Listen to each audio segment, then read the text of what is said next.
Hey everyone, Cem Tezcan here.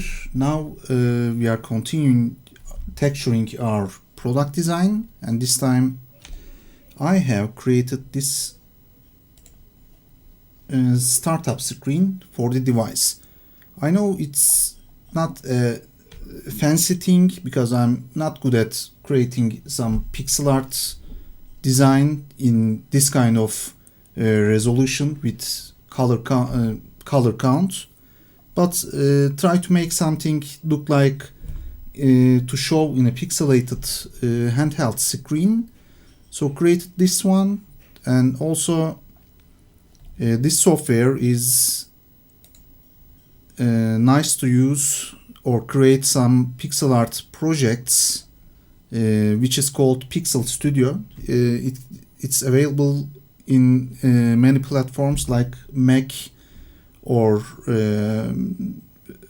iPhone or Android smartphones, and also it can be usable in the Windows PC. So I exported this one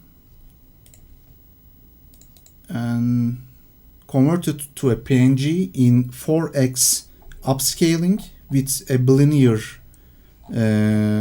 scaling algorithm, which means it keeps the pixels as they are, even the resolution is 8 times more than the actual pixel. So I will use it as a screen texture for my device. I chose to use a red dominant background because the device is more or less like that uses colors like black and red together.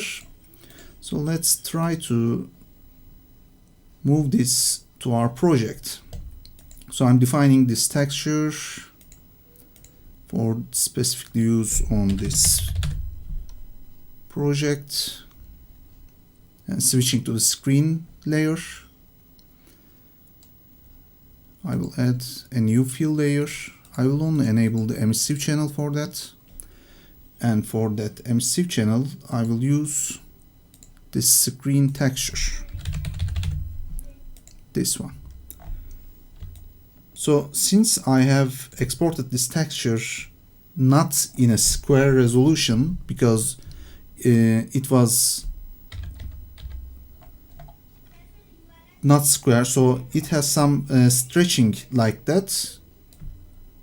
I'm not super picky about this project, about the pixel perfectness and matching with the LED grid that we are going to use,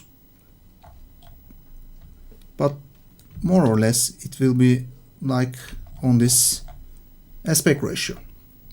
So my next step, that we have used some square rectangle to use as grid, I'm copying it and pasting it to my new screen. Let's change the blending mode as normal, and once I have it, you will see that we have some grids that are not matching with the actual pixels that I'm using.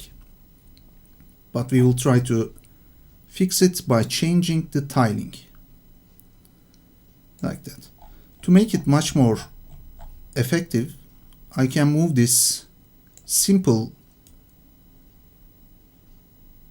canvas on an actual pixel, but it will be hard for me to keep the actual pixel to match with the grid line.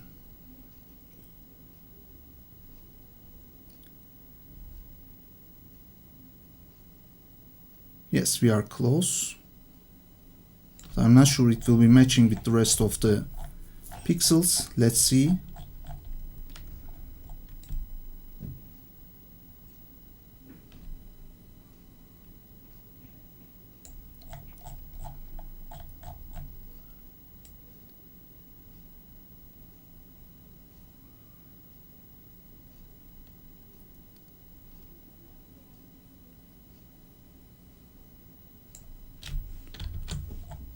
Right. It's not matching with the rest of the shape because our scaling for this screen is not perfect enough. So I will change the scaling with a perfect 1.3.333 after the decimation point, and I will try to see if the offset is set as like that. Yes, still not matching with the edges.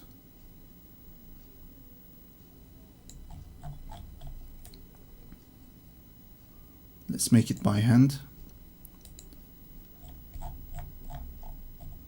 It's not bad as a position, but let's try it one more time with fixing with an actual pixel.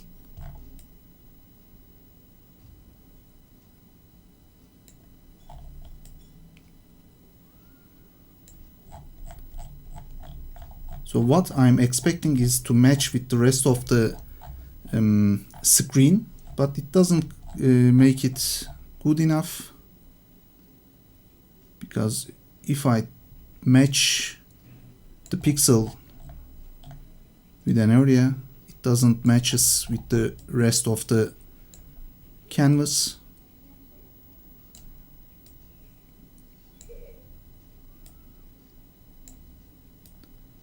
It's a hard thing to match by hand actually. We should need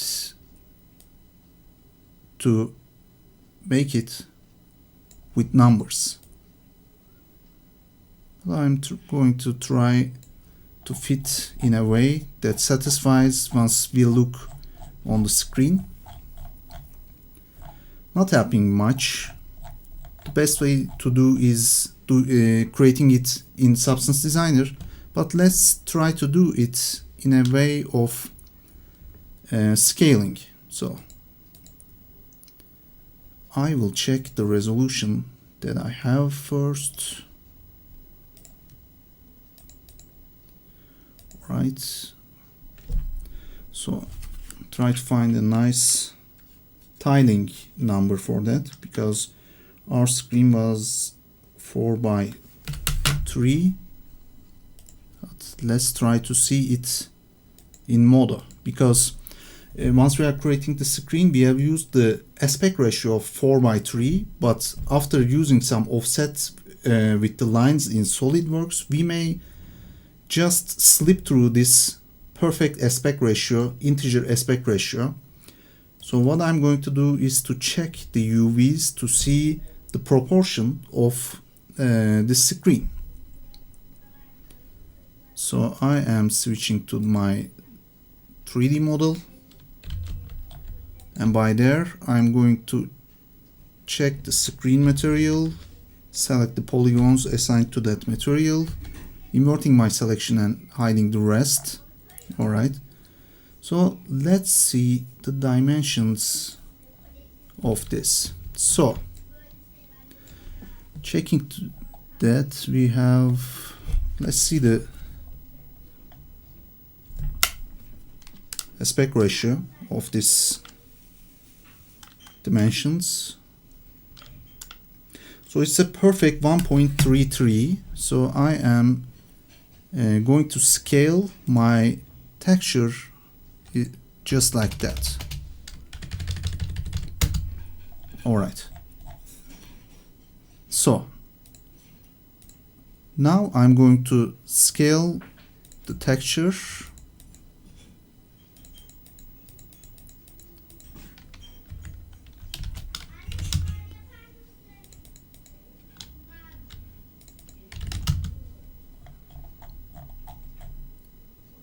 Right, we have a match on the helmet, and checking to see on the rest of the textures, which is looking perfect right now. So now making with an integer scaling on the screen texture, we have end up with a perfect black lines with the texture. So once we use this as an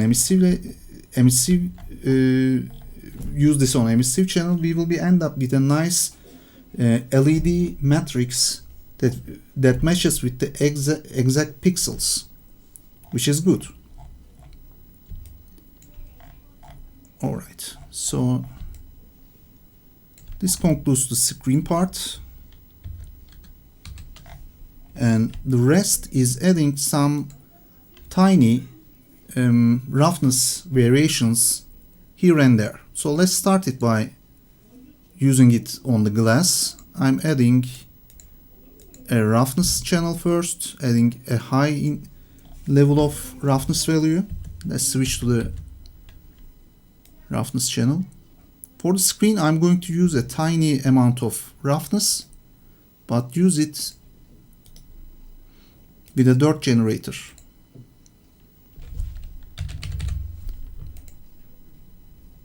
Alright.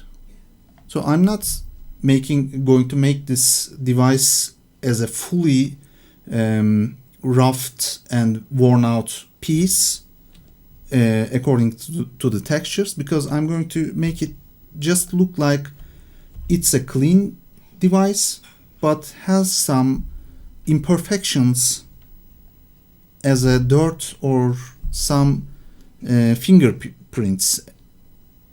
But I don't want to make it in a visible way, because I'm going to create the renders of this device in a studio shot. So you don't put a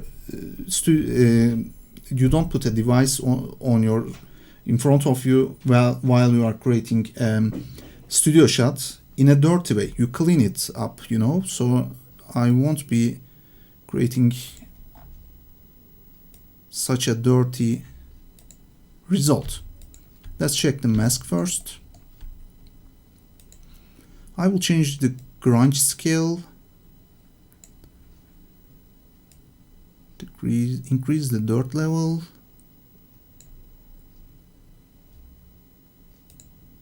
but set the opacity of this mask in a low value. So on this screen, let me add a temporary fill layer with a full opaque look. Set the color as black for now. I'm going to check the result of this roughness touch that we have made. Not much of a visible result because our current roughness is high enough, so I'm removing it first to get a nice shiny result, and increase the dirt amount, and I will adjust it by the roughness value, like you see, that way. So this kind of dirt is not good on this kind of product shot, so I'm going to leave it in a lower intensity. We are not having good enough grunge on the edges, so let's remove the edge masking, and now it works better. Right, something like this. I'm going to lower the roughness value a little bit to down, like that. So we have a tiny imperfections on this device. So let's copy, and by the way, we can change the grunge texture, of course. Let's see. Actually, I like this one and I will keep it. So I'm going to instantiate, but not instantiate, let's copy it on the plastic because we may use some different values on it. So let's see the result first. Alright, let's see the roughness channel. So the mask is not recognizable enough because this value looks much better. And let's see how it works on the scale. It's too much on this dark area, so we may adjust the dirt level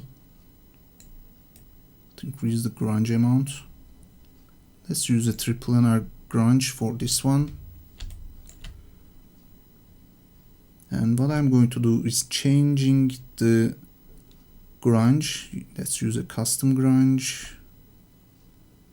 And let's, for this one, use fingerprints.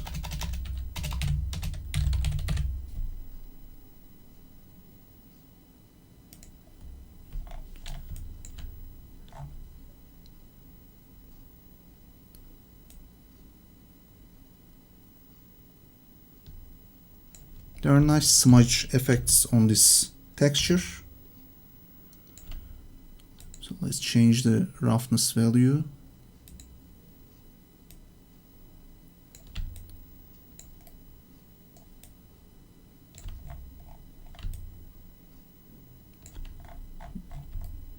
You see that this is too intense on creating this kind of product shots.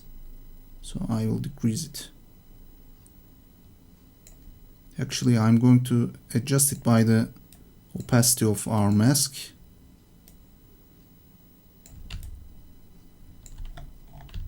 Nice.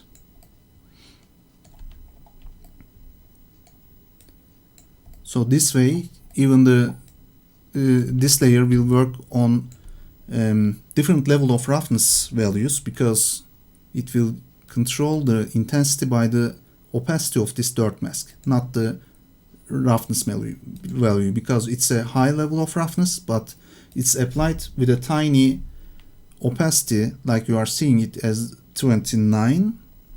So I'm going to instantiate this one with the other texture sets. So we have used a grunge on the glass. I'm not going to use it on the screen because it's in the inner part of the device assembly. I'm not using it on the mask glass.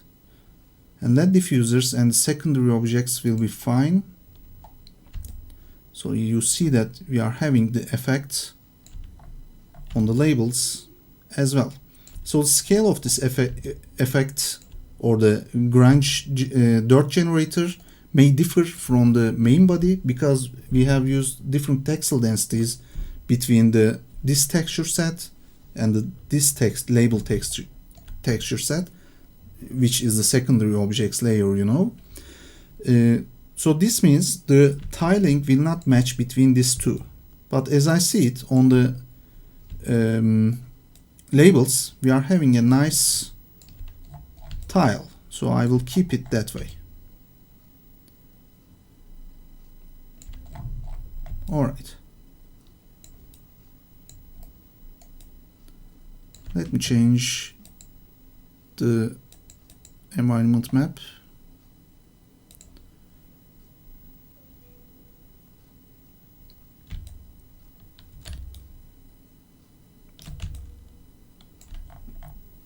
All right. We are having some variations on the roughness on the body, which is good, but also we are looking to a nice, clean device that can be used on the product shots. So actually, let me adjust the opacity a little bit more, because it's still looking too intense on the fingerprints and the other kind of grunges. So let's drop this opacity to 11. Yes, we have a slightly different roughness. So if I max it, it will look like this, but about 10% looks nice.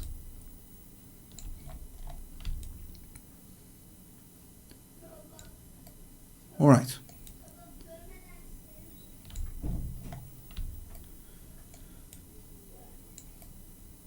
So I am setting this glass opacity by disabling this temporary layer like this.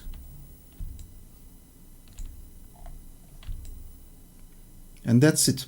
So this is the result of our texturing process. So let's export these textures and use them on This time Marmoset Toolbag to create some product renders.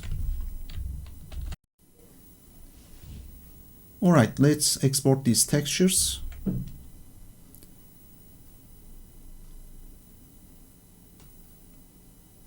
I'm using the document channels normal with AO, not alpha, with multiplied with alpha. So I'm switching to my folder, creating a new one with textures, selecting this folder. I'm checking to see the resolutions. Let's adjust the texture resolution of the main body as 8K because we are having a large amount of polygons that has been summed in this material texture set, material ID.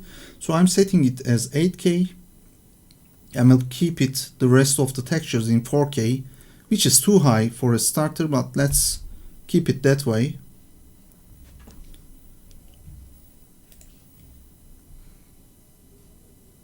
And also I'm opening the Marmoset Toolbag.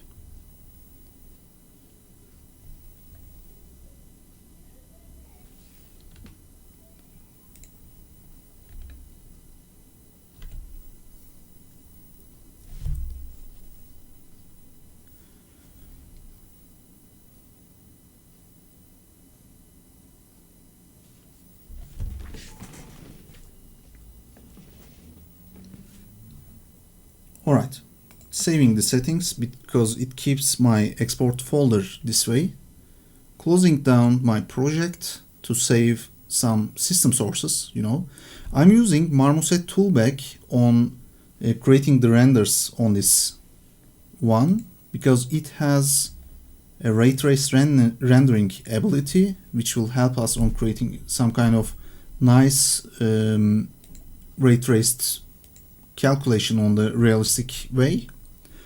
So let's drag and drop the FBX file for a starter. So we have the device in Toolbag and we have our material IDs here. And let's start with main body. I will check my texture folder first. All of the textures created here. So starting by the main body, I will just drag and drop the related textures to the related channels. For example, for the main body, we are not using any emissive or transparent objects yet. Let's move it by navigating to the main body textures. For example, this is the roughness. I'm dragging it to the roughness channel. And we have a masked, no, it's a different material ID. So normal OpenGL works for the normal channel.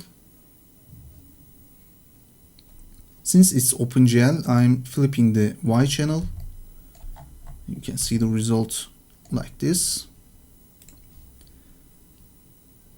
We have an AO, so let's enable the occlusion channel. I think my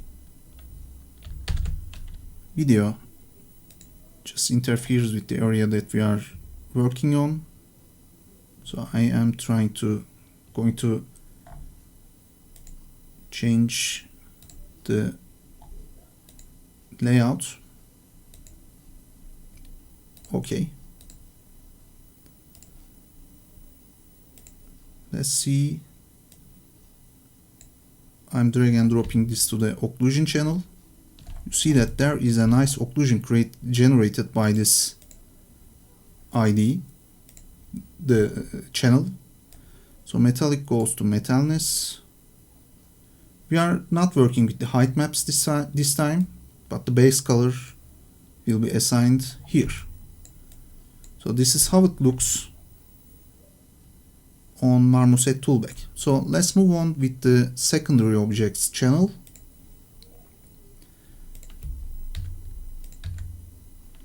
We have this material the base color like this. Metallic goes here. We have an occlusion. Let me assign here. Sorry. So the occlusion generates nice black result on the occluded areas. We can change the intensity of it, by the way, if you want. So this is the normal, flipping the Y channel. And the roughness goes here. I'm checking to see if there is another channel that we need to adjust our material for, but not. So the secondary objects are just like that. So it's pretty much the most of the textures on the 3D model, but the rest of them is the tricky ones, because we have this LED diffusers, for example.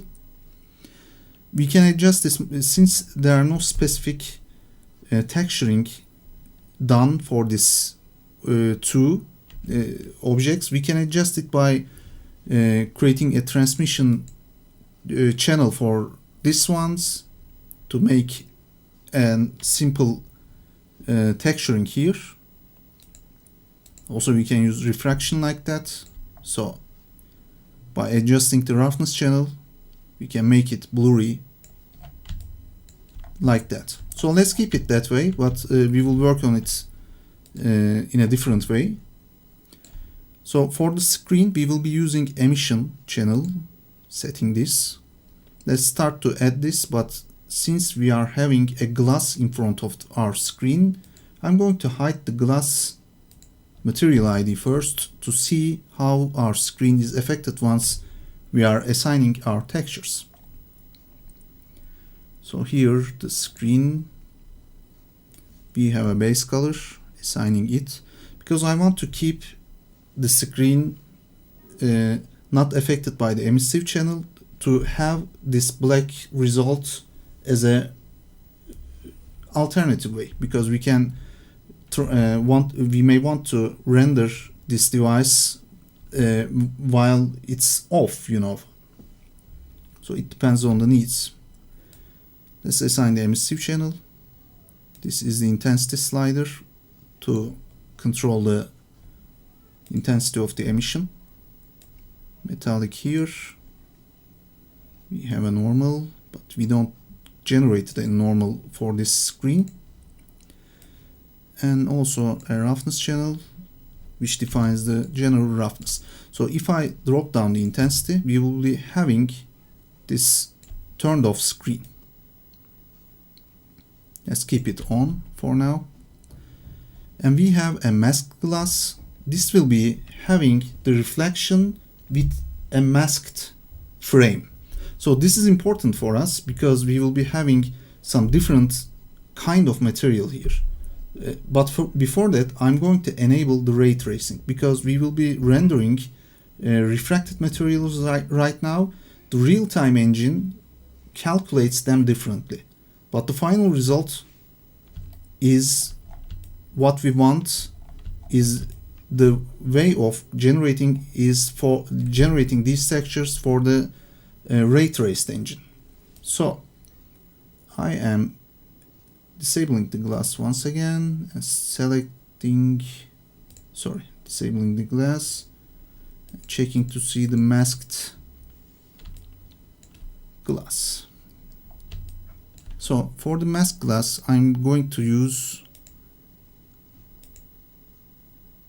a refraction for transmission, but I will use our mask for assigning the transparency.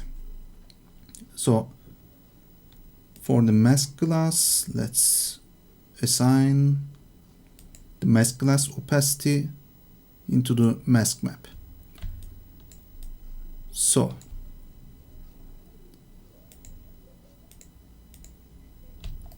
using albedo alpha controls, let me hide the screen as well. So this way we will be having also, let's hide the main body to see how our object is affected by this.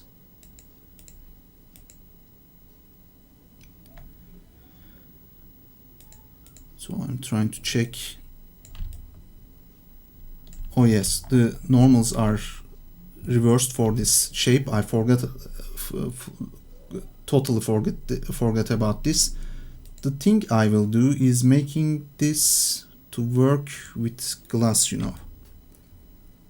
I will assign the same material for the glass, but let me assign the parameters as it is by now,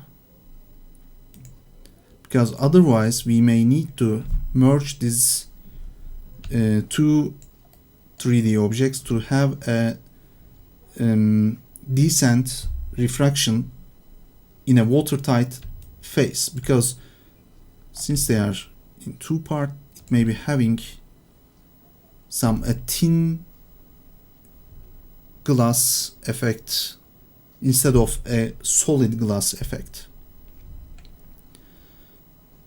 Let me remove the roughness. Also doing the same for the mask glass.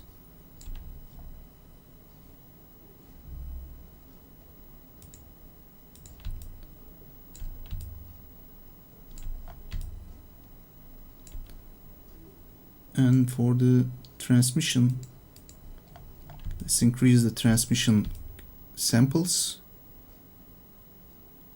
Right, this is not working as I want it. So in Modo, I'm going to assign the textures material ID for these two objects as a one. So I'm selecting glass and the mask glass materials, polygons that assign to these materials. So I'm going to merge the vertices for these two, but also let me check the UVs. And the one we are having is this one. Let's move it here. For example, -2 to 0. And the rest of the glass is here. Let me turn off the ray tracing to keep my system sources. All right.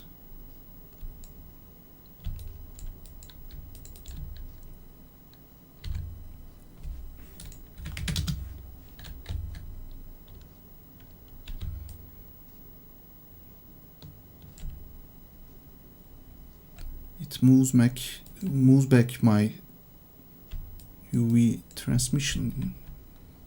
Very strange.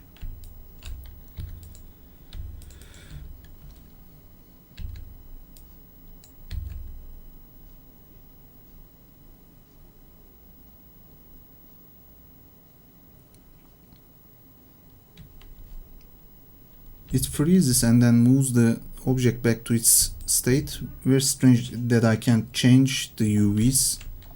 It's happening for the first time actually. Let me merge these pixels, by the way.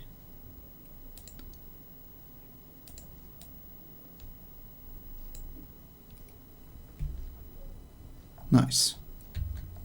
So if I double click to it, so it will be merged as a one material.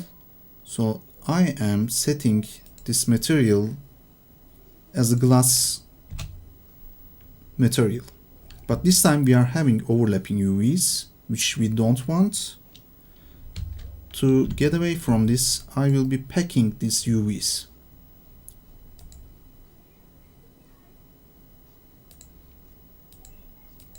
Stretching works fine, but I don't want them to be oriented. Setting the gap as 5%.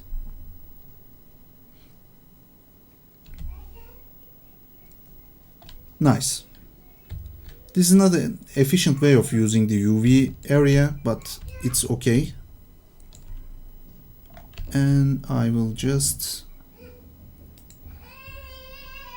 export the object. So our little kid just cries back there.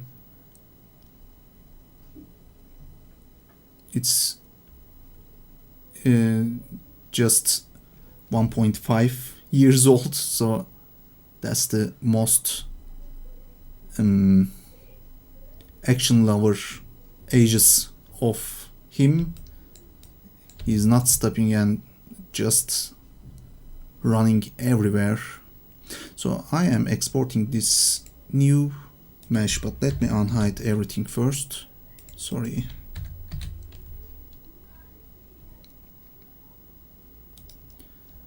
Alright, exporting this like that. This time I am incrementing here the file name, and let's switch to the painter once again to re-import this new mesh that we are no longer using the secondary glass mask material this time.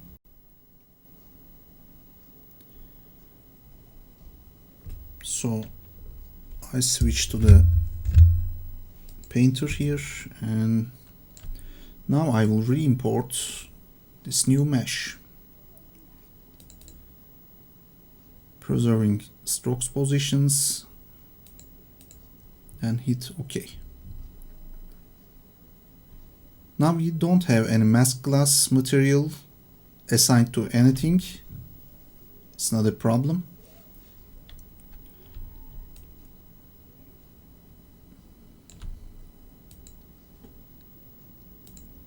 But for the glass, since I'm not selecting it, it will be hard for me to define the mask for it, but we can generate another mask for this one. So let's keep it that way. And also I'm going to bake the mesh maps for this one, because the geometry is changed.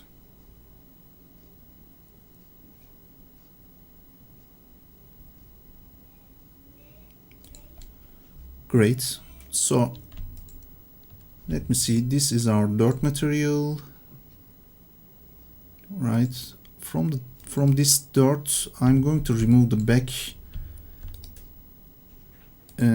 polygons, because I don't want that part to be affected by the dust, because dust just affects the outer shell of these objects, mostly if there is no leak on the mounting of the case, but it's not our problem right now. And I'm setting a black color to remove, set a black result to remove this area not affected by the dust. And now our opacity is just 0 for this object. I set it to a 0.02 to see it on the screen, but also works fine for our case. Let's add another fill layer with fully opaque and black color frame. Alright, so I want to use this black material on the back side of this shape. So by there I am adding a black mask and add a fill for that black mask, which will be the white color you can see on the mask. Let's set the UV wrap to none and move this for specifically for this surface. So let me see the material, and you will see that it affects the matte and transparent part of the back surface. So I am enabling the rest of the objects, and let me see, this is the white part. Actually I should have, sorry, not this one. This is the full opaque part. Yeah, so let's increase the boundary of this shape. Actually, it's not the case. Let's use a paint first. I'm disabling this fill layer and moving it to the top. For the paint layer, first I am adding this back area as fully white to make the back polygons fully opaque. And with that fill layer, I'm going to subtract it from the shape for having a frame like this. So now I am going to match the frame with the rest of the screen. Sorry, this is rotated, so I will keep it that way. Alright, now I am controlling the screen. If I move it to too much, it will be the back part plastic will be seen, which actually I want that way. So let's move it here. And for the bottom part, let's move it here. And for the left part, what is left part?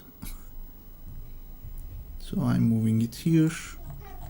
Alright, it's time to round these corners. So let's use a blur first, but I'm afraid it will also affect the outer boundary of this UV, but let's try it first. Maybe it will work. Otherwise, I will use anchors to fix that problem.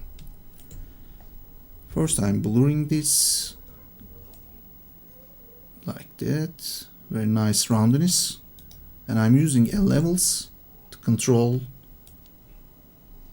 the contrast of this blurriness.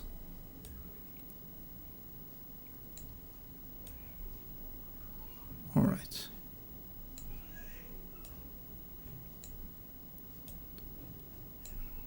So if I increase the blur intensity, I will end up with a mostly rounded surface, which will be also cool if you ask me. Let's check it with the levels. Let's adjust the blur intensity to control the radius. You will see that once I adjust the blurriness, you will see the radius of this roundness increases and decreases. This looks good, but we have lost the same integrity on the outer part of this mask. For that, I am going to move this paint to the up that we have just painted the back polygons as fully white. But under that, you see that I generated some rounded rectangle at the middle. I'm going to use an anchor point for that. And after that paint, I'm reuse this anchored rounded inner rectangle to be subtracted back from that. So this way, outer shell will not be affected. I'm setting the first rectangle as normal. So this way, this rounded rectangle is removed, but the outer boundary is intact. So that way, you see that our masked screen is looking way better. Nice. And checking to see how our roughnesses. Actually, we have lost the roughness channel, but let's keep it that way because the opacity is too low on the screen to see the roughness value. But if you see, if I switch to the roughness channel, you will see that the color changes are still available on the screen. So I am saving this project and re-export my textures. Actually, we have changed just glass part and didn't touch the rest of the material ID, so I am exporting just the glass material. Alright. The thing I'm going to do is re-import or actually change the object for Marmoset Toolbag, because we have merged the materials on the updated mesh file. So let me save the Marmoset Toolbag project.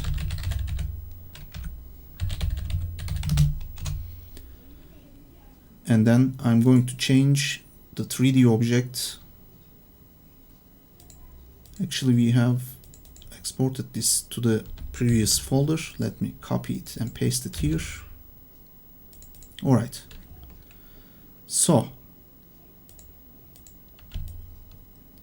let's see how it works on the glass. I am hiding all the objects. This is our glass part, and now it is sorry for that noise if you are hearing this. Our kid still screams back there. And now we are having a solid reflection from a watertight surface, which is the important part. I'm keeping saying it, sorry for that. This is the important part of this glass. So let's check. We can delete the mask glass material, by the way, and switch to the glass. I'm using the new mask that we have exported from the Substance Painter. Let me delete the masked glass material textures to avoid any confusion.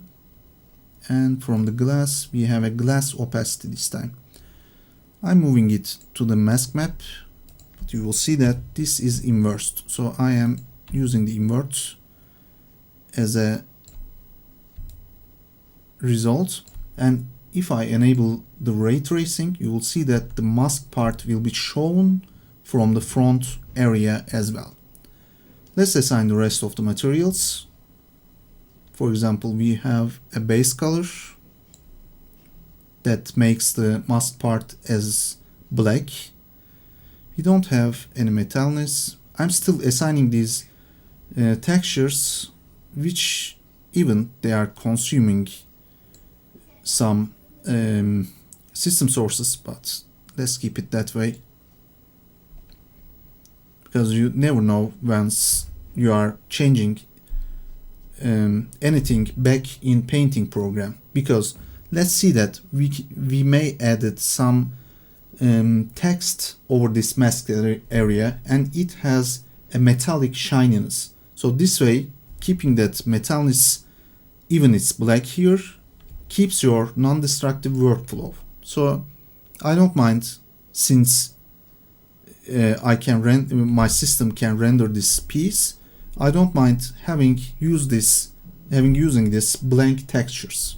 But if I got troubles with the system sources and the texture load or the polygon load, I will go for the optimization process to remove this back. So roughness is the important part, because we have dirt on the screen, which is barely visible, but alright. And I won't be using ambient occlusion, flipping the Z channel for the normal, and this is just for the glass part, enabling rest of the textures. So you can see that from the glass we are seeing our screen in a nice way, because this roundness and shininess on the screen is looking great actually. Nice. We are having all the textures assigned on whole objects within Marmoset Toolbag. Now it's time to create some angles and a simple plane to make this object to put on, because we don't want to render it in floating way. On many animations it's a good idea, but we won't be creating an animation here, so let's keep it that way. But before that, I see that on the main body our occlusion is too high on this area that hides some of the details. If I decrease it, you will see what I mean. It makes these areas too black. Let me see this on here. Yes, it won't having us losing too much details to decrease the occlusion, so we will be having some effects and colors on this very narrow area, because this is the part that affected by the most of the ambient occlusion. You see that if I increase it all the way, we are seeing a pure black there, but moving it a little bit back works better. Very nice. We can adjust the environment light and other things after setting the scene composition. Actually, we won't be having so much of a composition here, but let's add some placement for that. I'm going to add a plane first, and I will scale this plane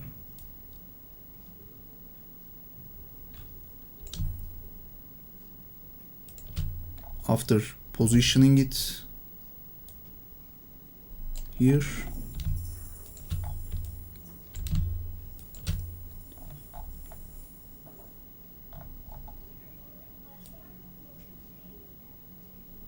All right. So let's scale this shape about 30 times,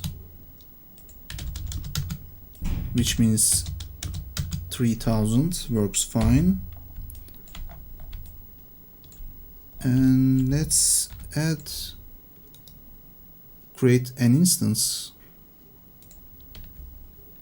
for our object to put here and there. I'm rotating it in 90 degrees and moving it here. Let's align it with the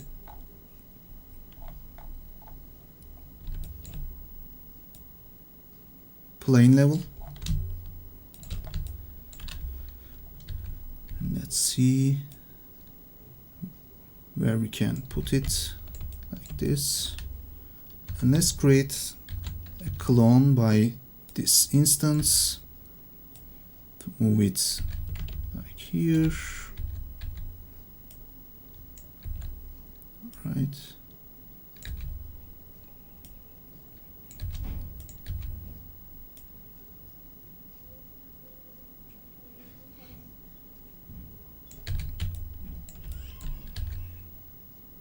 And I'm trying to find a good placement for this too.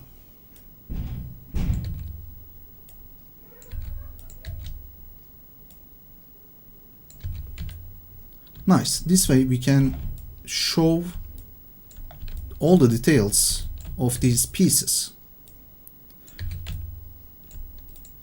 Also, it will be easier for us to make additional placement within Marmoset Toolbag since they are separated objects.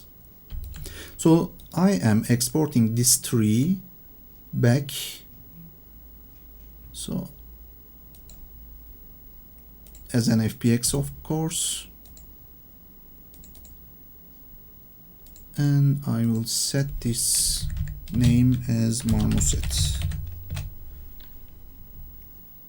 And in Marmoset, I'm going to replace the mesh one last time.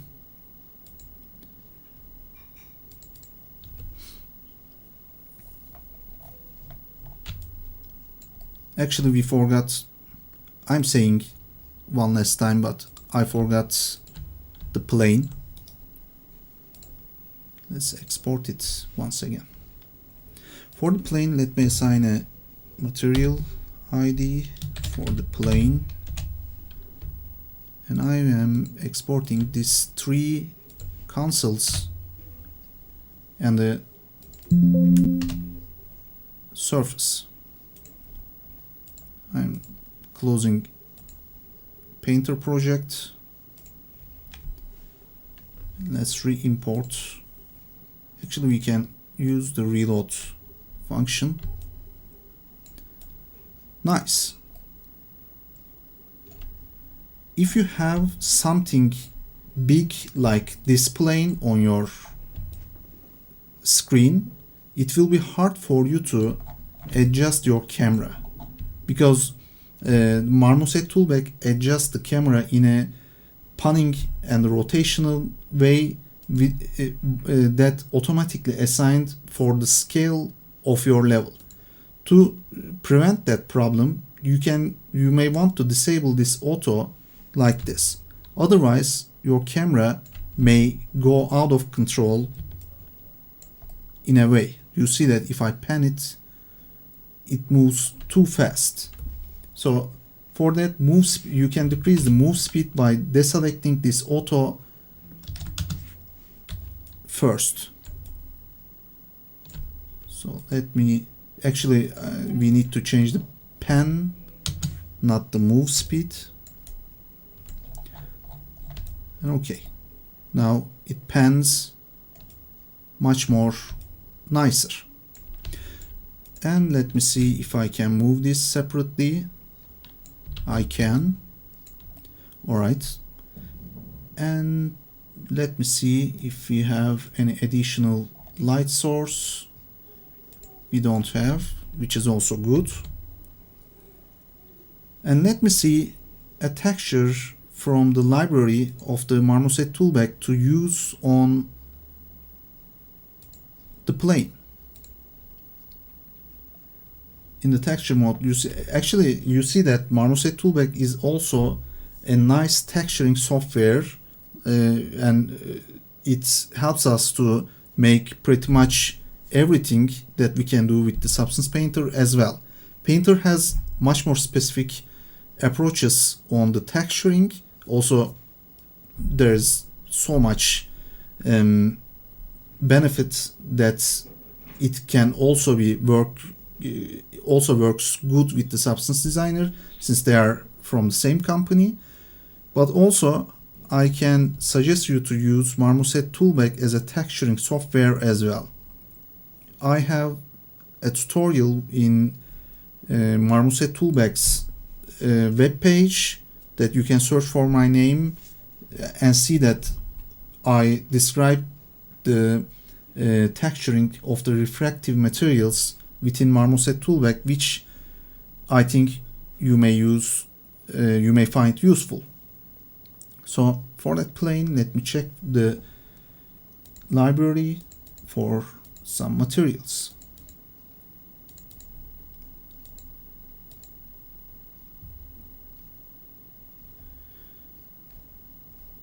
And I'm switching to the plane, and you see that this is the material ID of this plane. I can drag and drop any material. First, I need to download it, of course. Let's check for the cement or cement material and drag it to the plane. And you will see that it assigns the material, but you may need to adjust the tiling because our plane is 30 times bigger than a 1 meter plane, you know.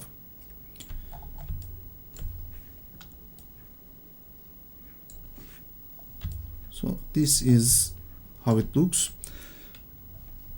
I will check the textures to assign, but first we need to fix something as well. You see that once the camera moves close to the objects, we have a clipping plane that interrupts our vision.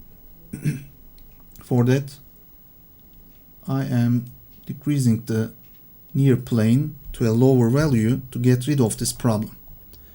Also, let's disable the ray tracing first to see how the plane material looks better, because the noisy rendering times may cause us losing time on seeing if this texture works or not. So I'm still looking for the concrete textures to find a nice one. First we need to double click to download it to our local storage.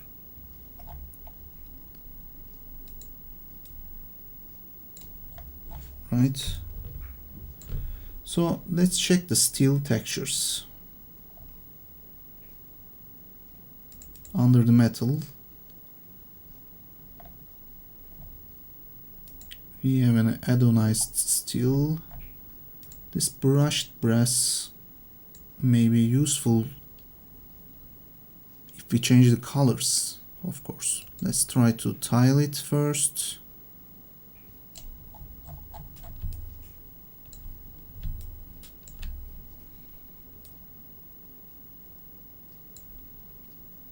How about changing this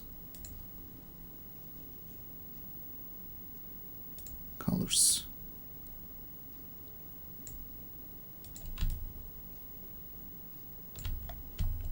With this dark brass,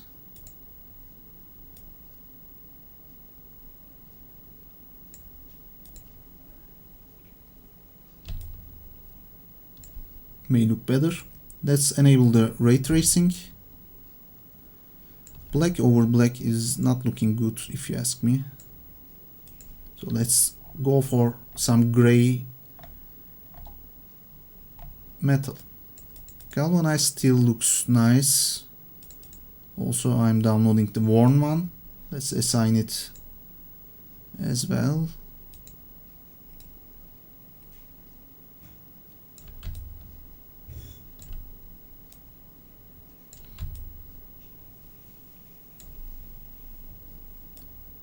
Don't like it,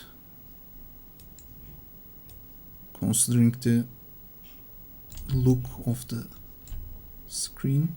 So this is having some flakes for about the galvanized steel, but not good enough for our needs, of course.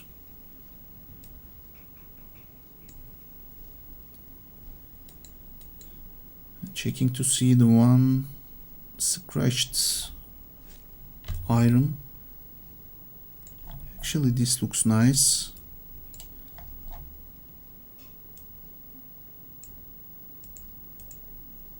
This black color, it has a displacement, I suppose. Let's disable it. Oh, parallax uses. Let's switch to the normal.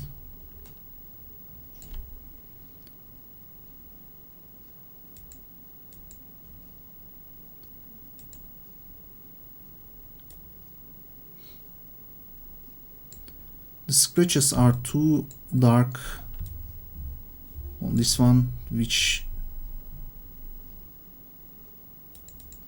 just distracts me.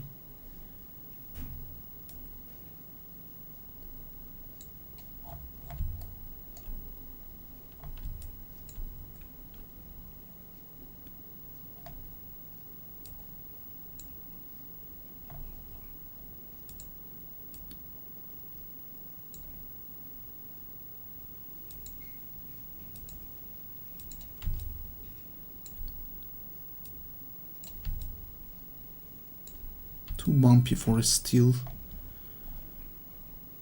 right?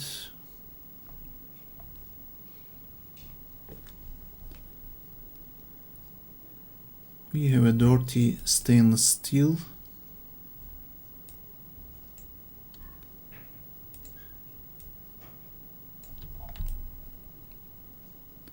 I think we have found it. So this looks nice.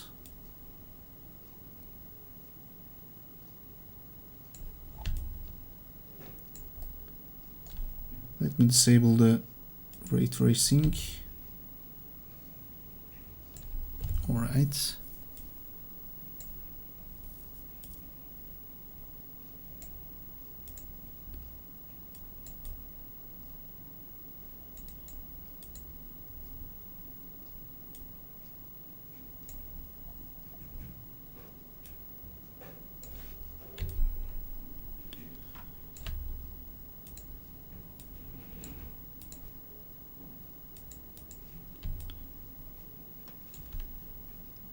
Still something off with that object, or with that material.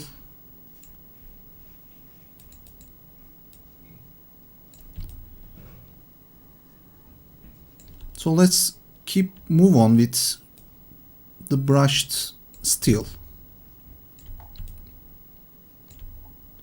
It's the only way to make it simple to show the product render, you know.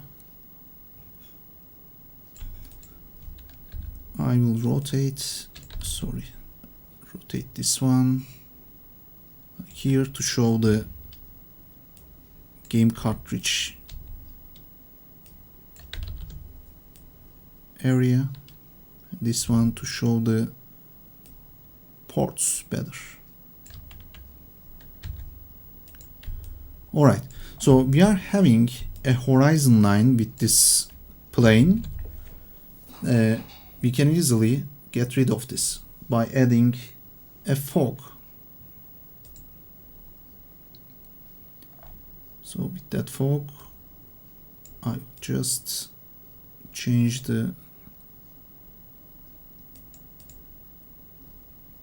parameters. I will set the color of this as black, set the maximum opacity to a high level, but I will decrease the distance. So if you can see, like here, if I move the distance and the maximum opacity, you will see that we are losing the horizon like that. So this way we can render any angle without trying to get rid of the horizon line. So which is a simple way of creating this kind of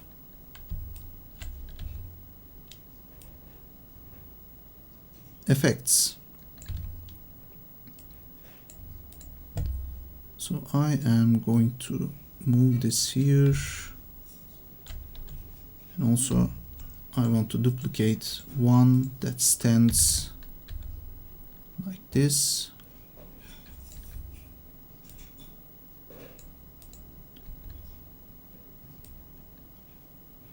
Right. So for that screen, I'm going to duplicate and set the intensity to 0. So this way I will be able to assign some of them to the other devices, because all of them shows the same thing, that which distracts my attention. Let's assign it to this screen and this screen. Nice. So this way we are having one of them just opened. But by the way, also I'm going to set these materials in a better way, because these LED diffusers, let's duplicate them first.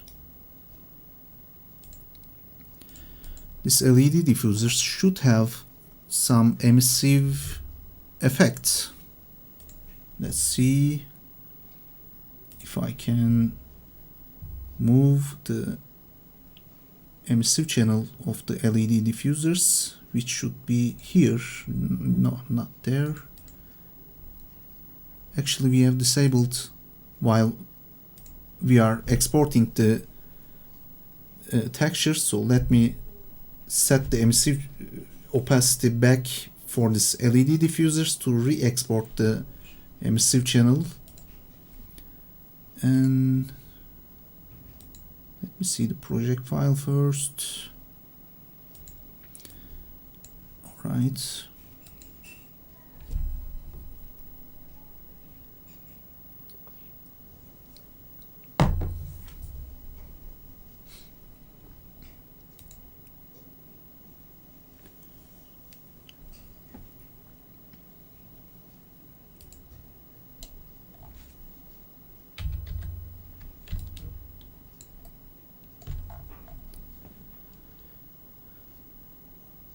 And here we will be having this and this to use as a lit way of setting the emissive channels in a simple color.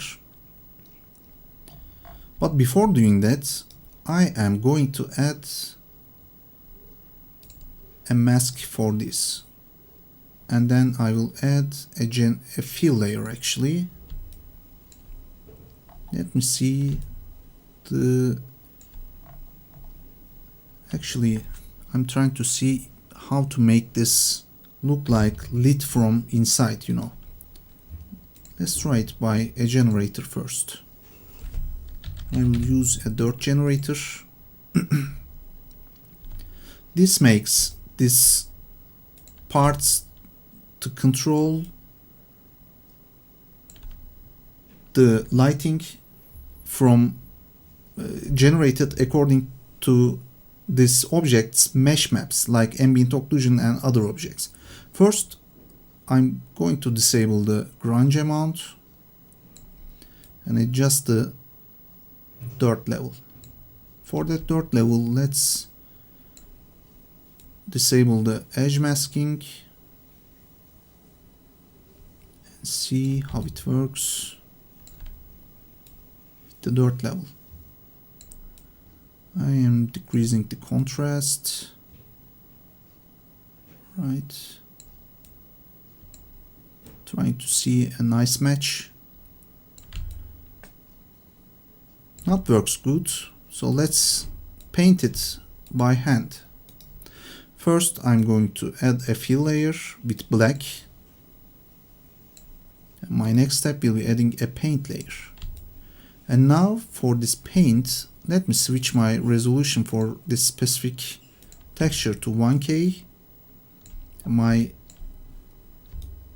I'm going to paint this object in a way like this, that it's going to lit more or less like that from the inside. Alright, so I'm doing the same for, let's copy this to that one. I'm not sure why I have assigned a paint layer like that. Let me disable it, add another paint. Now I'm going to paint for that one as well.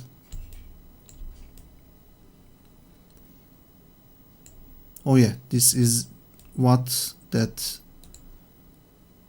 isolates this specific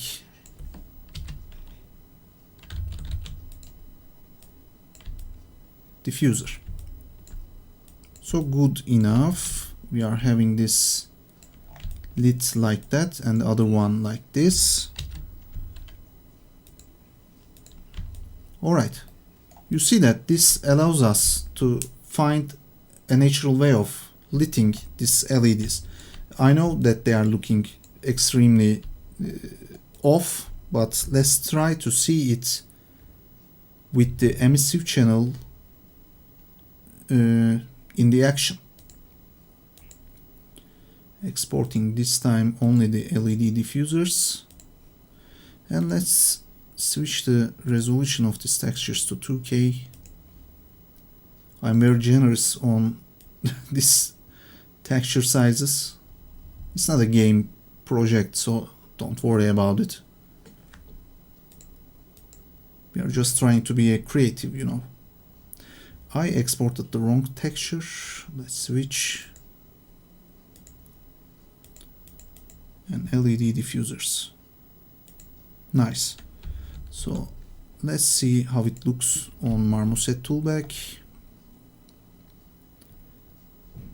First we need to assign the emissive channel and see if we have any normal map, because we have a grainy normal map assigned for this textures. LED normal here, switching the Y channel. We have a roughness, right? Don't need any metallic for that. We don't want any occlusion here.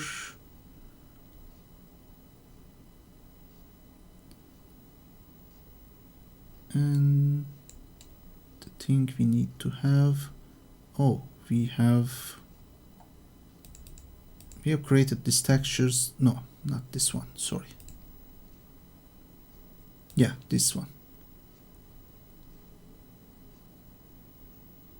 For the emissive channel.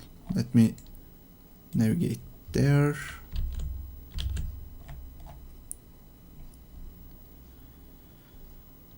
Right. Nice. You see that the texture was looking a little bit weird at the start, but you see that once we are rendering it, it looks much more natural, that it lit from behind.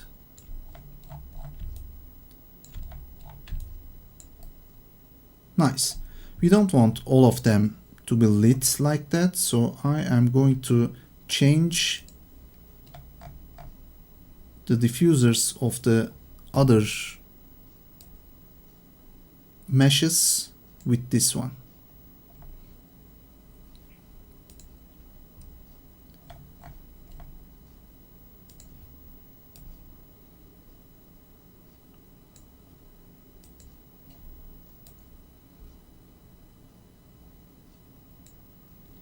Alright, rest of them are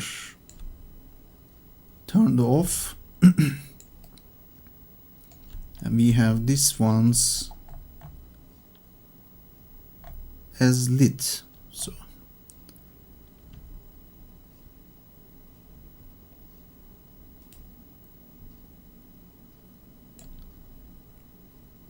roughness and scatter works better on this kind of cases.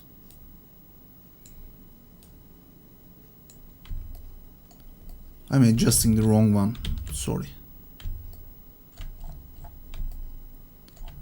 I just messed up the previous one. Alright.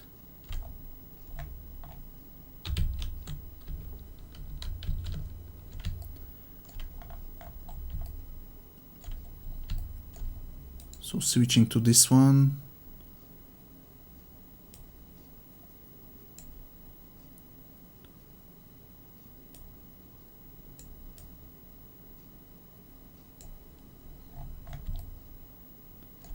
Looking nice.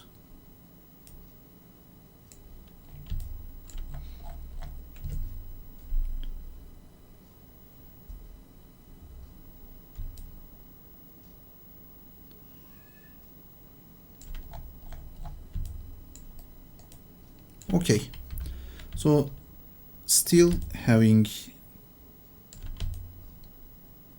all right, so we are having a nice distribution with these objects. So we have control on the horizon line, which is also good. Let's save it. And our next step will be having some camera settings and also adding additional lights for the creating the field lights and other kind of effects that going to generate some good reflections and shadows here and there. For that, let's start by adding some light. All right, this is a light. So for that, I'm going to change it to Omni and change the shape as rectangle, adding some width like that. Let me switch to perspective view and try to focus on my object.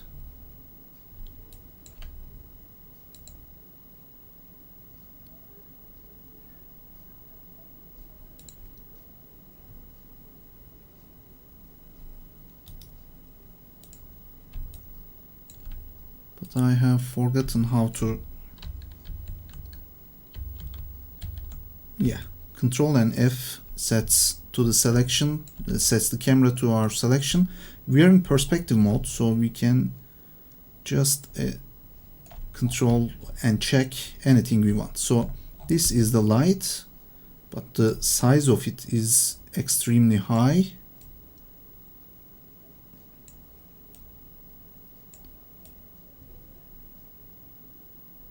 Alright, let me see it as a visible shape to see where this light shows. I'm not seeing the size of it in a good way and easily. Very strange, if you ask me.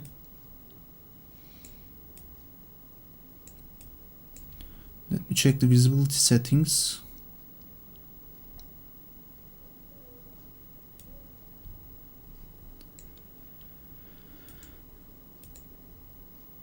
Right, our scale is looking good, but very strange that.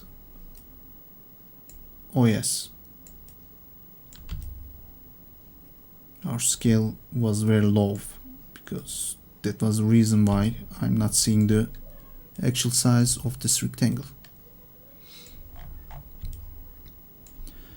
So this is a rectangle light which generates nice soft shadows and nice reflections on the plastic. I will just decrease the intensity of it. We will be having it like that. So also let's check our background sky, which is looking nice for a starter, but I want to check if there is something much better from that. So I will just duplicate this one. Software automatically disables the one of them when you duplicate these, and I will check some skies from library to have a nice reflection and the lighting. For example, this is an outside environment, but has a nice effect on the object.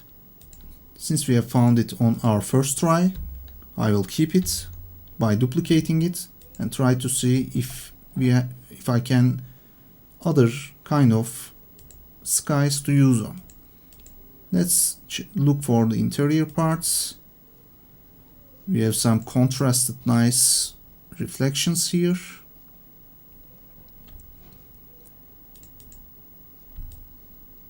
I don't like this kind of intense lights here and there. We can avoid it by rotating it, but it's not a good thing for starters. And for that sky, I want to adjust the intensity a little bit. Let's compare it with the previous lights. This bluish reflection is looking good, by the way, for the first sky. For the second, the distribution and smoothness is way better. I like it. By the way, I want to crank up the intensity of the LED screen like this, because since we are having some emissive object, why don't we have a nice glare around somewhere? We will go for it on the camera settings as well. So this light is looking good. I will keep it, and I have a secondary light that we put to the left side, and I will duplicate that light and move it to the opposite direction. Alright. Move it here.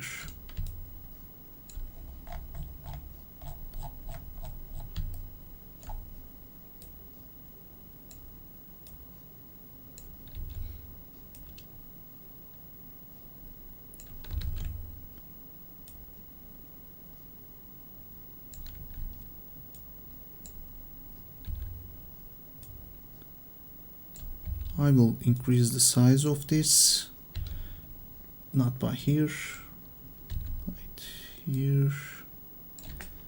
I will set the color in a different way. You know that for this kind of retro objects, the purple looks nice, like a YouTube channel. Many people using RGB LEDs around here and there. So let's try some effect like this. Actually, I was looking for a scene from RoboCop that he ambushes an arcade gaming center, which was pretty much decorated with lights with kind of colors, with this kind of colors. So I created another copy and let's move it to somewhere else from the left back part.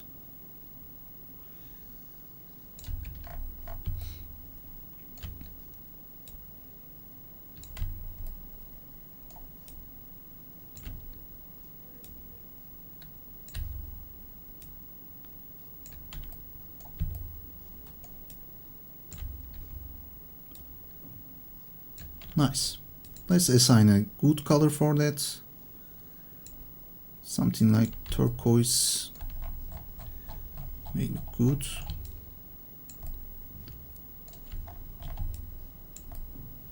Let me switch to the area that where our focus will be accumulated on. And I want to increase the shadow a little bit more by cranking up the opacity value over 1.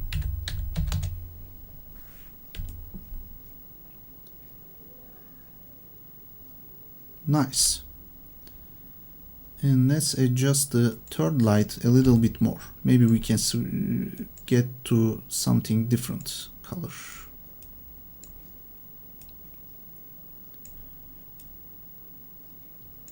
Yeah, I like the way how blue works. Let's see where this light is located. Let me hide the fog, by the way. I think there's a war back there between the kids. I'm going to keep this short, since we have already exceed our time budget, because this was supposed to be a speed run, you know, but possibly I've completed this project within 10 hours of recording, which means a little bit off our target, because I remember planning this to be done in 5 to 7 hours, I suppose.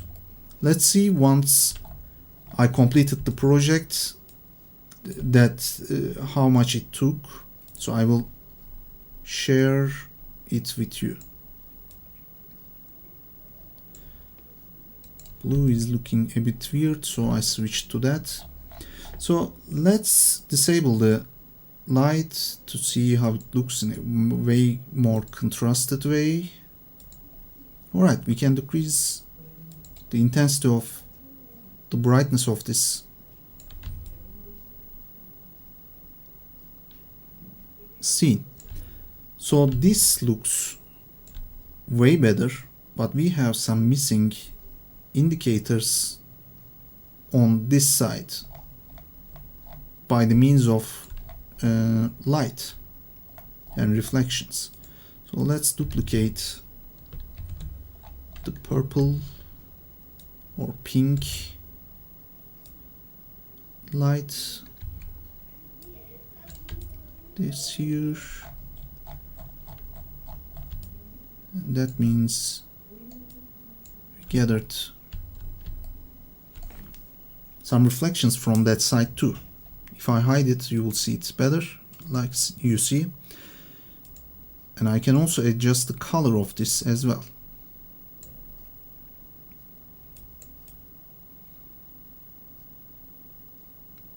Amber looks nice on many cases.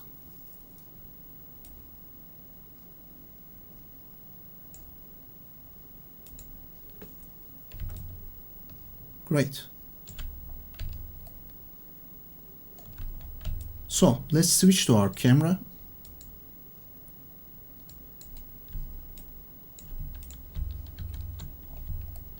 Right. The pen speed still high. I will set it to 0.6, which is better. Great. I see that our glass is refracting some of the emissive red values from the LED screen, which I like it much. So let's keep it that way. And I wonder how it looks if I set the screen on the second object as well. Let me see the result first. Reflection just ruins it a little bit.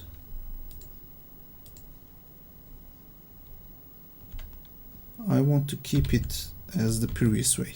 Yeah. So we are having our products like this, and they are looking actually tasty. So let's adjust our camera for the last part of this before we are starting the rendering. So first, let me see the resolution from the render settings. For setting to the switching, I'm going to find the right word right now. Navigating to the output section, I'm going to set this rendering resolution like 1920 to 1440, which looks like a nice aspect ratio. For the samples, let's keep it that way, but after I render the piece, I will be much more I will be most assured by the sample value. If it's too low, I will going to decrease it. Like you see that the denoising just makes us losing most of the details. So let's see how it works if we adjust the sampling.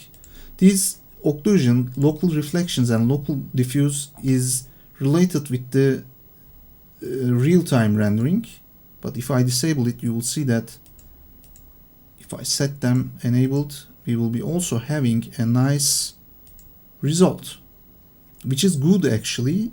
I like the way how Marmoset Toolbag renders in real time, because this kind of result is also cool in many cases, even with the refractive objects, you know. So let's adjust some of the values about the transmission. I'm increasing it because we are having a transmissive objects behind. We are having an emissive object behind a transparent object. So 6 is fine, but leaving it 1 or something like that is not a good idea, because we will be having less refractive results around here and there. So I will set the bounces to 3, which is not so much of a related parameter for our case, because we are not having an indirect lighting or some light sources that leads the screen in a way of bouncing from somewhere, but keeping it that way just has us a nice shadowing between the narrow areas and gets us a good smooth natural shadows. Alright, I'm enabling this in case I use the real-time rendering, but it's not a problem for now. We can adjust the quality of the denoising to keep the CPU load in a controlled way. And then I'm going to increase the samples as 512 and keep it for the viewport as well as 512. After that, I will see the denoising in a much better way. But the purpose that we have switched to the render options was just the resolution. So I adjusted the resolution like this. So let's move on with the camera settings and let's click to the save frame because I want to see which areas to render or not. This is good. And moving on, and let me switch my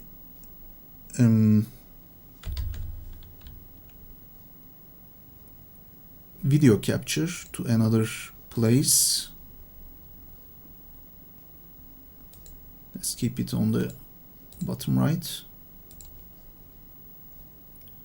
Alright, and now the other thing I'm going to do is the bloom. Let's increase it a little bit to see how it affects for the light sources. You see that this is kind of a bad way to show, to make our renders, but in the close-up this helps nice to see, to recognize the emissive light sources, because otherwise you won't be able to understand that this is a sticker or an emissive LED screen. So best way to do that is using bloom or glare or any kind of screen effect to just give a clue to the viewer that you are using an emissive there. Don't just overdo it. It easily ruins any render once you adjust your bloom in a high level. Let's decrease the near plane a little bit more, and after that let's adjust the bloom once more. You see that we are having a nice bloom here, but I want to see from the distance, because once we get over to the distance you will see that everything will be blurry once we adjust this in a close-up view. To get rid of this intense blooming, I'm just adjusting the size and also the intensity to control it better. I will keep it in a low way like this. The other thing I mostly use is the vignette to keep the control of the focus centered on my product rendering, not the corners or other areas. And I'm trying to fill the canvas as much as I can. I'm still not happy with the brushed metal scale. Let me see if it can be fixed by adjusting the scale.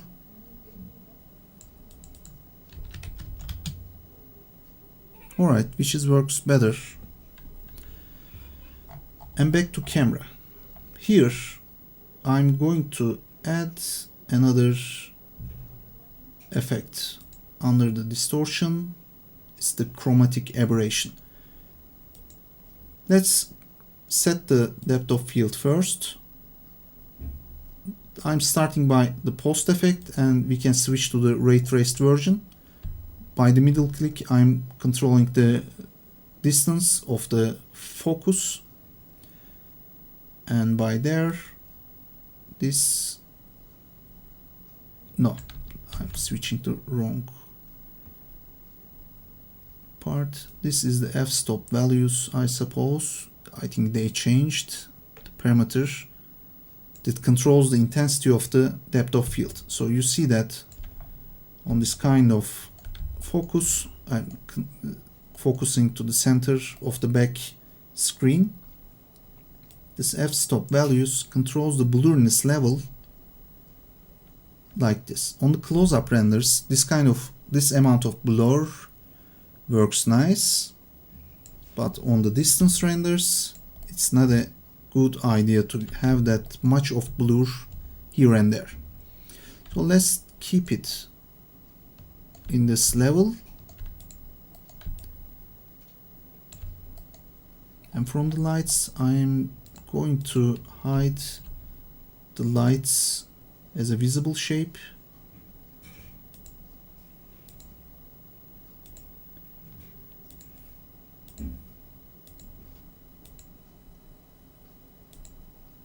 Right.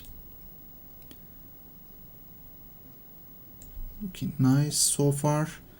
And after setting the depth of field, let's change the chromatic aberration values. Overdoing it just creates something different and bad, but controlling chromatic aberration in a low way just generates a nice feel of old photo. Don't overdo it, like as I said on the bloom, because just keep it in a low way, because otherwise, since the chromatic abe is abused so much within the industry, it will look off for many people, because most of us just bored about this effect. So better keeping in a healthy way.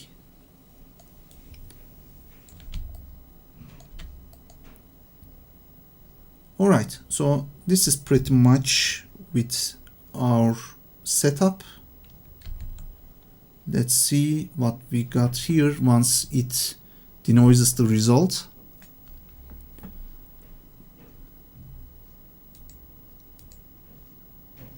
This bar shows the rendering process.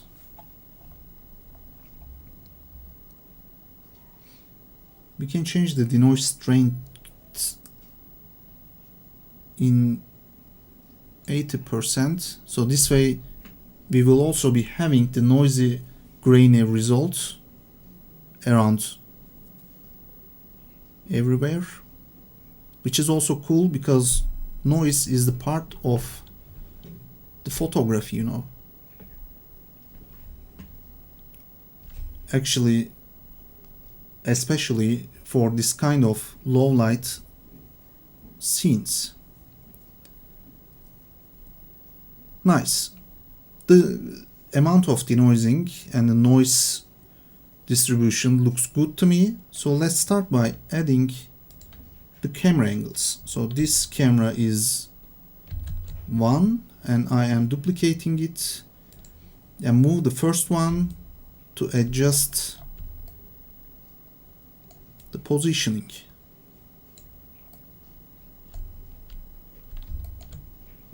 So let's start rendering this area. Let's set this camera as like that. Maybe we can just set this screen as on. Let me switch to the previous camera to see how it looks once we add this. Set this as open, turned on. Too much reflection here, but on the second camera, yeah, it looks amazing. Let's keep it that way. But we need to enable the lights for the diffusers as well. Perfect. I am going to increase the diffuser intensity. I'm not seeing the parameter right now because of my head. Alright, looks nice. Let's switch to the wide angle shot. These LEDs looks so much. Let's keep it this way. Perfect.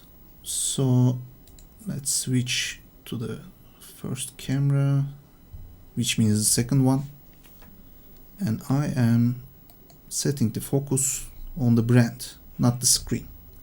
And also let's decrease the general intensity of the screen. It's over bright on the helmet pixel art that I made here. Very nice. Duplicating the first camera and creating another angle for the close-up.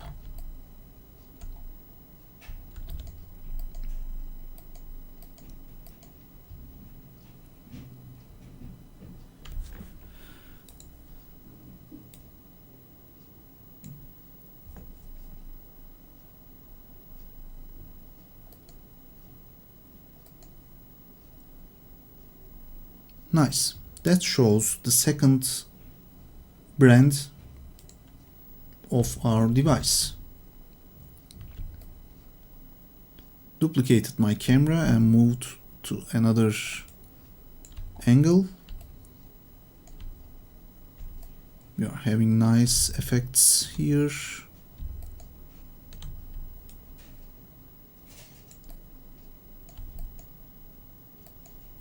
Let's see how are pixels looking on the screen. I want to catch a nice level of screen reflection as well.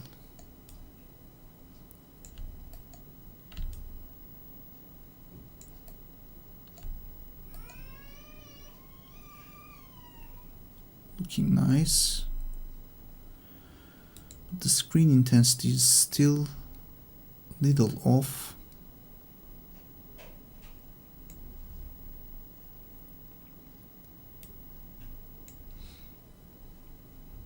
All right.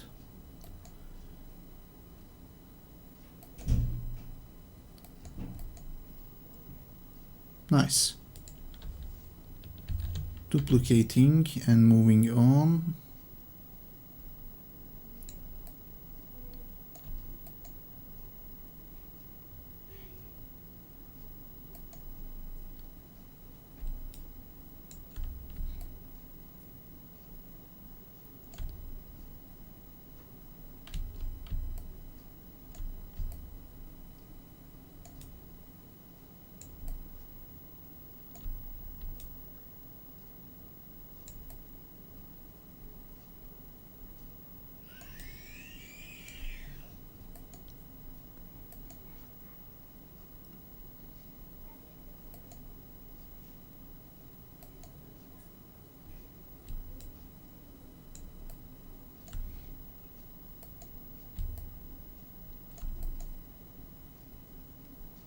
Nice. This is a render that shows the general idea of the product design.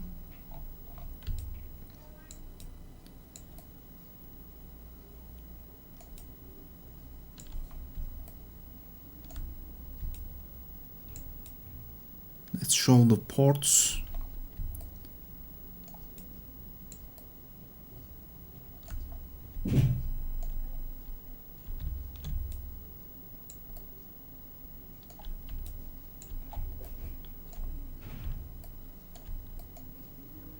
This may work as a wide angle shot. placement limits us. Normally I just divide the scenes with the multiple and single objects. Oh, we are forgetting something, by the way. We haven't showed the backside of this nice piece. So let's rotate this one.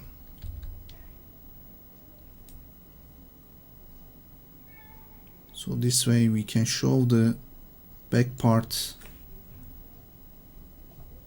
of this.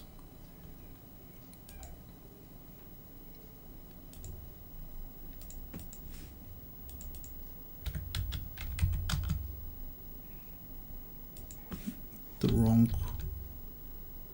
one. Let me rotate it here. Yeah. Nice. So this way we are having both the ports, the text is readable by the direction, and also having the back details that we have been generating within the workflow. Looking nice.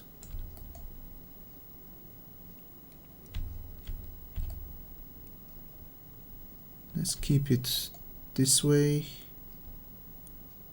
Cool. One more shot.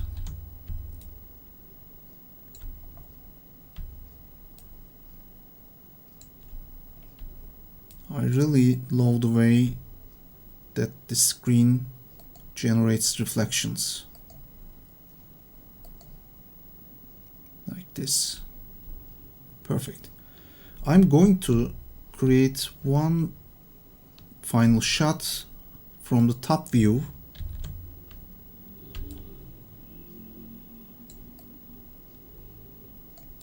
Something like this. But I want to get a nice reflection from the back part.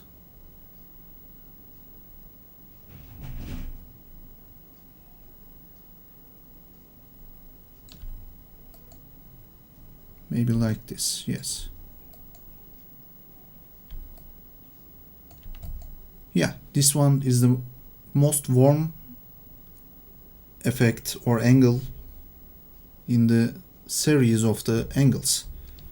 So let's save it, and I am going to create a render batch operation for this pieces. So the resolution is just like that. We can multiply it by 2. Let's make it that way because we have enough texel density. Multiplying the ratio back to its normal. Something strange going on the screen. Oh yes, now loaded to the buffer, I suppose. And now I'm adding render cameras to the project.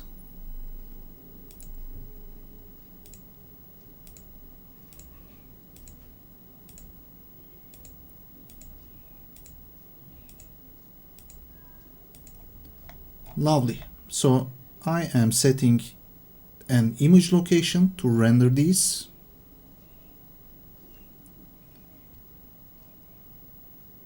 I'm on the desktop, yeah. So creating another folder as renders.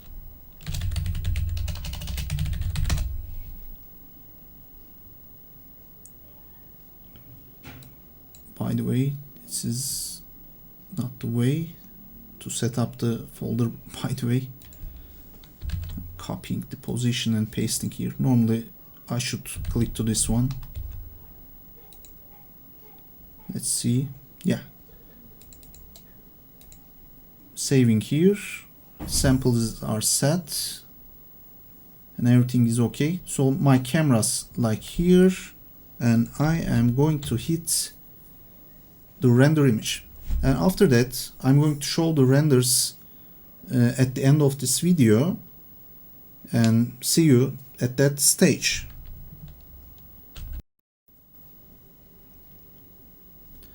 Alright, now we have completed the renders of our scene, and I hope you like the results. Like, this is the first shot, and you see that we have a tiny chromatic aberration here with tiny amount of depth of field, and also we have a high quality of rendering in resolution wise.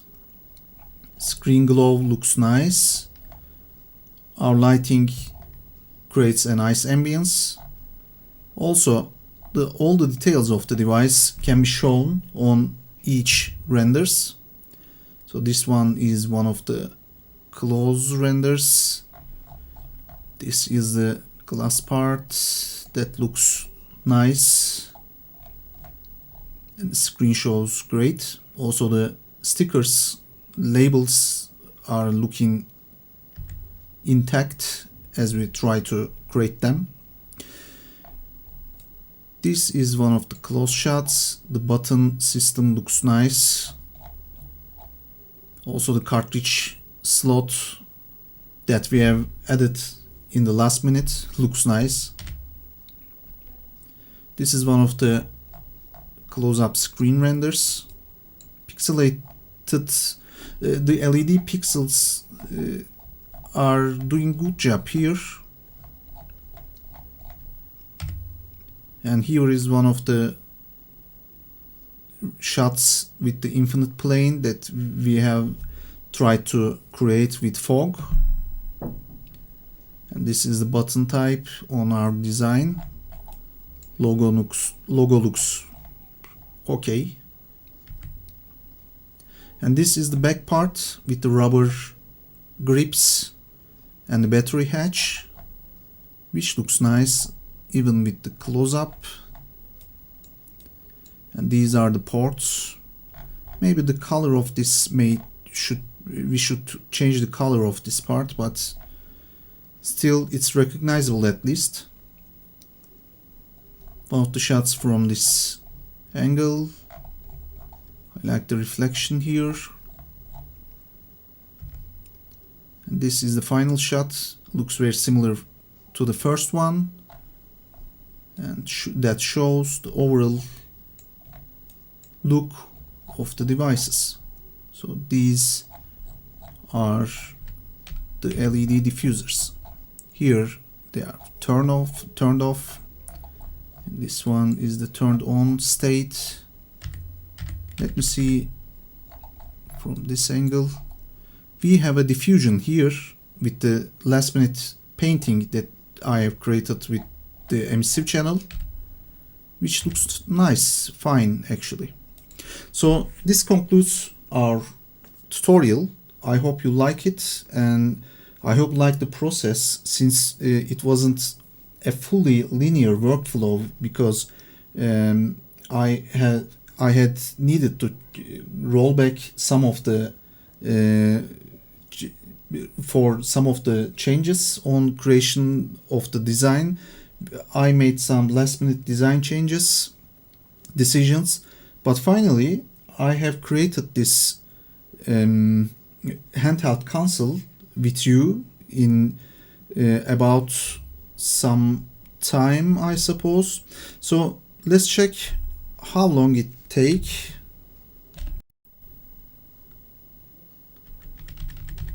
So I checked the videos I have recorded and get the sum of the duration of these videos. It took about 11 hours. So this makes the 4 hours of extra work that we have put into this designing and rendering this piece. It's an acceptable area for a speedrun, I suppose, because the budget was about 7 hours, but we have ended up with 11 hours.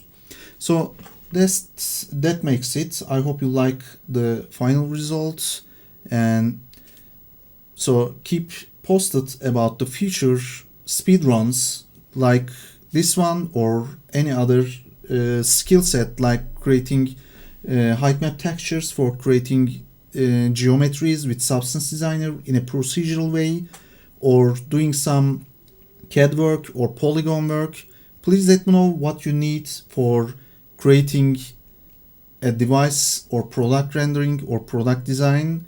Please let me know in the comments so I can think of adding this on my plans to creating additional tutorials or the workthroughs like this one in future. So see you, goodbye, and also thanks for watching.